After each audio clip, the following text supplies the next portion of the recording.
Hello everyone, তো আজকে দিনটা ছিল শুক্রবার। শুক্রবারের ব্রেকফাস্টে ছিল হচ্ছে সিমুয়ের পায়েস, আর ছেলের ছিল দুধ সুজি। তো সিমুয়ের পায়েসটা খেতে গিয়ে একটু ফোনে পড়ে গেছিলো, তো সেটাই আমার ছেলে হাসছে। আর এখানে আমি বানাচ্ছিলাম বাঁধাকপি, আর এখানে আমি একটু কেক খেয়ে নিলাম, মাঝখানে একটু খিদে পেয়ে গেছিলো বলে। দেখুন কেকের সঙ্গে এই টিফিন বক্সটা দিয়েছে। তারপর দেবদূতের সঙ্গে একটু খেলে নিল। তারপর সন্ধেবেলা আমার ছেলে পড়তে বসার আগে ও একটু কেক খেয়ে নিল, আমাকে খালি বলছে যে বন্ধুরা কেক খাবেন। তারপরে মা আর সুমনের জন্য একটু চা বানিয়ে দিলাম। আমি যেহেতু গরুর দুধের চা খাই না, তো সেই কারণে আমার চা অনেক আগেই খাওয়া হয়ে গেছিলো।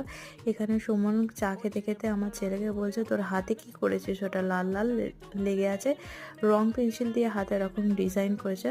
তো রাত্রিবেলা বানিয়েছিলাম ওই যে বাঁধাকপিটা ছিল না, সেইটা দিয়ে পরোটা, ভিতরে একটু চিজ ফিজ দিয়ে সুন্দর করে পরোটা বানিয়েছিলাম, একদম ডিজাইন করে দিতে। আমার ছেলে বললো দারুণ হয়েছে। That's it.